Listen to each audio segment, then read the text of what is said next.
자, 시장의 흐름 하나 잘 보는 것도 굉장히 중요하다라는 말씀 드렸어요. 일단은 매번 시장에 대해서 해석을 해드리는데 여러분들이 흔히 볼 수 없는 내용들을 계속해서 기준을 잡아드리고 있습니다. 지금 뭐 유럽장이 열려 있긴 합니다만 또 유럽장이 약세 흐름이고 미국장이 뭐 약보합의 흐름입니다만 일단은 7월 8일 기준으로 설정을 해서 잡아드렸어요. 그리고 다우지수의 7월 8일 종가, 그 다음에 유럽 쪽의 7월 8일 종가의 기준, 그리고 나스닥 쪽의 흐름이 가장 많이 이제 7월 8일까지 기준에서의 흐름에 가장 많이 빠져 있는데, 일단 어찌 됐든 결론적으로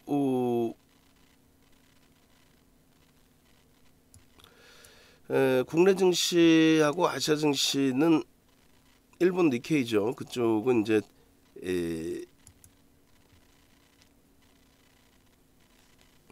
오늘 기준까지의 종가 기준으로 설정을 해서 잡아놔 드렸습니다. 다우지수가 15%, S&P 500 지수가 19, 나스닥이 28, 독일이 20, 일본 니케이가 12, 유가증권 시장이 29, 코스닥이 27인데 유독 국내 증시가 많이 빠졌는데, 이제 이거는 6월 달에 장대 운봉 떨어진 기준에서의 흐름이에요. 그 이전에는 이렇게까지 아니었거든요.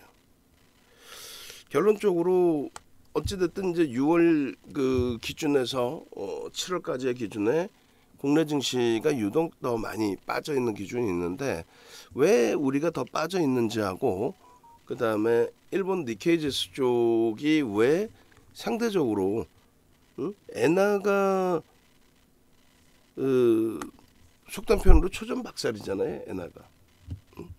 그러니까 엔화가 이제 붕괴가 되고 2022년 기준에서만 엔화가 20% 평가 절하가 됐는데, 그럼에도 불구하고 니케이 지수가 왜 12.76으로 가장 방어가 잘 됐느냐, 뭐 그 기준도 중요하겠죠.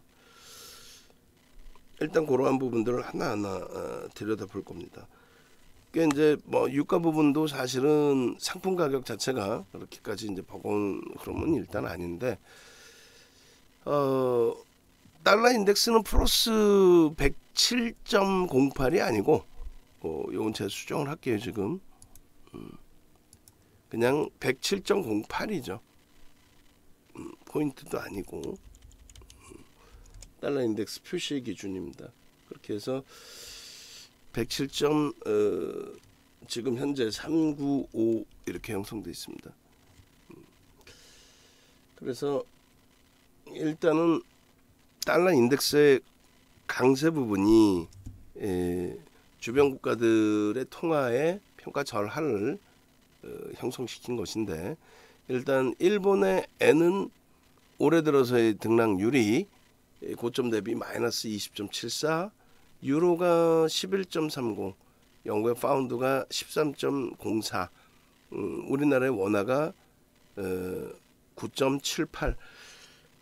우리나라 원화가 이제 1,300원을 훼손시키고 올라가는 흐름까지 연출이 됐기 때문에 그 부분에 대해서 굉장히 부정적인 의견들이 많이 나오고, 가장 중요한 게 원화의 약세 때문에 외국인이 매도한다 이런 표현까지 썼는데, 전체적으로 보니까 어때요? 어차피 달러 강세 때문에 유로화나 파운드와 그 다음에 원화까지도 다 약세를 띠게 된 건데요. 가장 특징적으로는 이제 엔화 대비해서 상대적인 강세가 크다라는 거죠. 지금 달러 기조가 안전자산의 선호도라고 표현하는 자체가 무리수가 있죠. 미국발 악재 요인, 미국발 물가 불안, 미국발 요인인데, 그 불확실성 속에서 달러가 안전자산이라서 강세를 띈다. 그건 말이 안 되는 거고, 정책적인 부분이 포함되어 있다 이렇게 해석을 하는 게 옳을 것 같습니다. 정책적인 부분. 결론적으로 달러 인덱스 같은 경우에 107까지 올라서는 경우가 좀 드물어요. 사실은 100을 넘기는 경우가 좀 드문데, 지금 뭐 달러 인덱스 자체 100 넘는 흐름을 가져가겠다 라는 추이이기 때문에 그럼 나만의 원화만의 약세 기준은 아니다. 이런 부분 꼭 염두에 두시고 1300원 훼손됐다고 호들갑을 떨었는데 결국 보니까 여타 국가들도 다 똑같구나. 그럼 우리나라만의 문제는 일단은 아니구나. 이렇게 해석하시는 게 옳다라고 말씀드리겠습니다. 자, 그리고 이제 국내 증시의 약세 이후로는 지정학적 리스크 부분이 되겠죠. 세계 유일의 분단 국가고 북한의 핵실험 예정이 돼 있는데 그것이 이제 현 정부의 강경 대응과 이 부분에 따른 불확실성의 확산. 그런데 역대 지정학적 리스크를 살펴보면은 단기 변동성의 확장 그리고 빠른 회복력 뭐 이런 부분이 좀 특징적이죠. 그러니까 단기적으로는 변동성이 이제 확장이 되는데 일단은 빠른 회복력을 가지고 있다. 그래서 그 부분을 이렇게 해석을 하시면 될 것 같아요. 이 부분이 불확실성의 확산으로 연출되어 있고 단기 변동성의 확장은 빠른 또 회복력을 가져간다라는 부분 염두에 두시고 그 다음에 미국과 중국의 신냉전 체제 이렇게 이제 돼 있는데 국내 정세에 국한되고요. 정정불안 불확실성 이 부분 정책적인 또 정치적인 정치적 불확실성 부분이 정정불안이다라고 이제 우리가 표현을 하는데 최근 들어서 이제 나토에 참여한 부분, 나토 회의에 참여한 부분 이거 가지고도 중국이 굉장히 강경하게 목소리를 내세우고 있죠. 그런 부분에 대한 불확실성 이런 부분도 부담 요인 중에 하나가 될 수 있습니다. 수출입 동향의 기준에서 3개월 연속 무역 적자 부분은 시장의 예측 범위 수준이라고 해석을 할 수가 있어요. 그렇게 표현한 이유가 수출도 사상 최대치란 말이에요. 그러니까 수출 사상 최대치는 또 쏙 빼먹고 시장이 미끄러지다 보니까 그냥 뭐 무역 적자가 확산돼 있다. 수출 동향에 부담 요인이 있다. 뭐 이런 식으로. 근데 3개월 연속 이제 무역 적자 부분의 수입 물가의 강세 이런 부분 때문인데 그 부분은 일단은 뭐 서서히 해소될 수 있는 환율도 그렇고요. 그리고 원자재 가격의 안정화도 그렇고요. 이런 부분은 뭐 긍정적으로 인식을 하고 대처를 하셔도 크게 무리는 없겠습니다. 그리고 일본 증시의 강세의 이유는 두 가지죠. 오늘 강세를 띈 부분과 그 이전의 기준인데 집권 여당의 선거 승리, 뭐 아베 총리의 사망 그렇게 해서 이제 뭐 동정표가 몰렸다 이런 부분들까지 이제 기사가 되고 있어요. 그 부분이 이제 정치적인 정책적인 불확실성의 해소, 정정불안, 정치적 정책적 불확실성 해소 이렇게 놓고 보시면 되겠고 또 한 가지는 시가총액이 달러화로 환산될 때 시가총액 달러화로 환산될 때 글로벌 증시 조정폭과 글로벌 증시 조정폭 수준 이렇게 볼 수 있겠습니다. 정책적 앤드 정치적 불확실성을 이야기합니다. 그게 해소가 됐다라는 기준. 그래서 일본이 상대적인 강세를 띄었다. 뭐 이렇게 놓고 보셔도 크게 뭐 무리는 없겠습니다.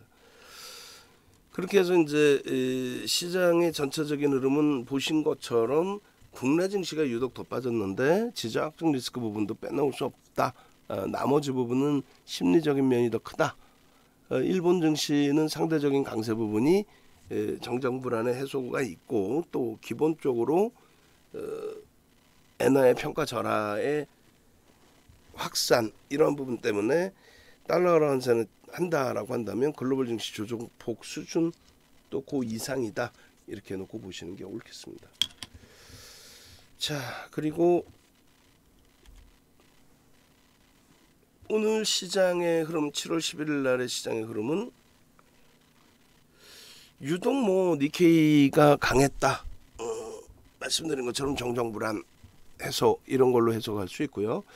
또 국내 증시는 어차피 니케이에 연동되고 글로벌 증시에 연동이 되는데 오늘은 이제 미국 선물이 좀 약세를 띄었다 해도 반등 탄력을 나타내 줄 수 있는 위치였습니다만 안타깝게 또 고점 대비해서 미끄러졌어요. 그에 반해서 일본은 1.11%의 강세로 마감됐고요. 혹자들은 뭐 중국 증시의 조정의 영향이다 이렇게 표현하는데 전혀 중국 증시하고는 전혀 지수의 흐름이 연동되지는 않습니다. 그렇게 놓고 보시고요. 그리고 코스닥 시장의 업종별 등락률 기준에서도 마찬가지예요. 업종별 등락률 기준에서도 코스닥 증시 같은 경우에도 일단은 고점 대비 하락률이 손가락 안에 꼽죠. 글로벌 증시에서. 근데 상대적으로 뭐 유가증권 시장 대비해서 이번 조정에서는 상대적으로 방어를 좀 잘했어요.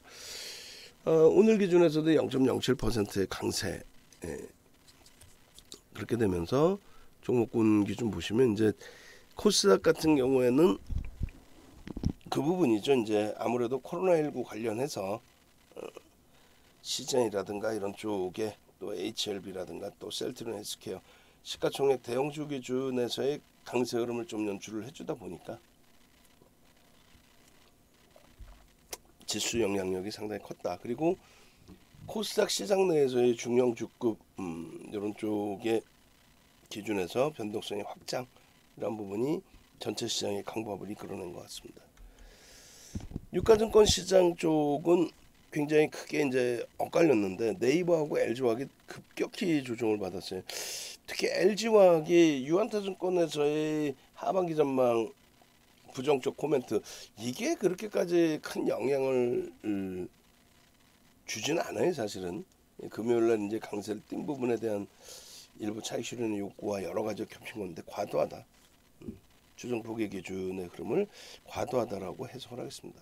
네이버부터 삼성 SDI까지의 흐름이 사실 비슷한 시가총액에 물론 이제 지금 한 3조 정도 차이가 나고 있습니다만 비슷한 등락범위라 언제 어느 때 또 순위가 바뀔지 몰라요. 실적이 뒷받침되어 있는 쪽에 기준에서 실적 범위가 월등하기를 좀 기대를 해봅니다. 그래서 우리는 자동차와 LG화학 기준을 갖고 있기 때문에 자 그래서 일단 전체 시장의 흐름은 평상시와 그렇게 별반 다를 게 없는 범위에서 제한적인 지수 눌림폭에 연동되어 있는 제한적 흐름에서 기준이 잡혀 있다. 다만 이제 변동성 기준에 뭐 원숭이 두창 코로나19 다 겹쳐져 있죠. 그렇게 되면서 오늘 한국 BNC가 빠르게 상한가 진입하다 보니까 국전약품이 뭐 방안에서 말씀해주신 예쁜 공디님 말씀처럼 동반적인 변동성이 좀 나와줬고요. 차백신 연구소도 결국은 25%까지. 근데 전부 다들 시가총액이 다소 제한적이에요. 다소. 일동홀딩스의 경우도 시가총액이 좀 제한적이죠. 신진SM은 이제 조금 묵은 재료 내용인데 어찌됐건 무상증자 이야기가 나오면서 변동성의 확장 그렇게 보시면 되겠습니다. 시가총액 1조 이상짜리 종목에서는 SD바이오센서가 10%까지 그다음 바이오니아 내일 한번 또 들여다볼 수도 있겠습니다라고 했던 그다음에 일동제약 그렇게 해서 시가총액 1조 이상짜리의 변동성 종목군들 뭐 현대바이오, 진원생명과학 그리고 시젠과 SK바이오사이언스가 이제 방안에서 직접적으로 들여다봤던 또 매매 사인이 나갔던 매매 전략이 나갔던 그런 기준의 종목이 됩니다. 오늘 뭐 빠르게 한번 들여다볼 거고요. 거래대금 최상위에는 여전히 이제 삼성전자 최근에 1위로서의 흐름을 계속 가져가고 있었고, SK 바이오사이언스가 2위인데 아쉬운 거는 거래대금이 3,860억 원이 안 돼요. 그 앞전에 이제 변동성이 더 확장돼 있을 때 거래대금이 더 확대가 됐었는데 조금 거래대금이 아쉽다는 거. 그리고 요게 이제 뭐 내일이든 모레든 터져야 됩니다. 이왕이면 내일 터져야죠. 거래대금이 최소 5천억, 8천억, 1조 이렇게 넘어가야 당분간 코로나19 관련해서 또 SK바이오사이어 관련해서 움직임을 좀 변동성 매매를 좀 가져갈 수 있지 않을까 이렇게 생각할 수 있고요. 만약에 이 거래대금에서 주춤거리고 이 거래대금이 둔화가 된다. 그러면은 더 이상 들여다볼 수 없습니다. 거래대금이 터질 때만 들여다볼 수 있어요. 바이오니아 마찬가지고 일동제약 마찬가지입니다. 내일장 공략주 올려드릴 거예요. 그리고 내일장 공략주를 지금 미리 올려드릴게요. 까먹기 전에.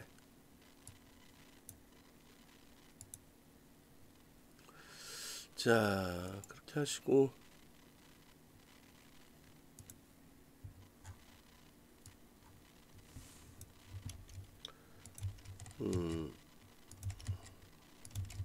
야간에는 전체가 다 오픈되어 있는 기준거래량. 자, 이렇게 돼 있고, 그 다음에 일동제약이 꼬리가 쭉 달렸지만은 시간에서 강세를 띄고 마감을 했어요. 그래서 내일 들여다보는 기준으로 설정을 할 겁니다.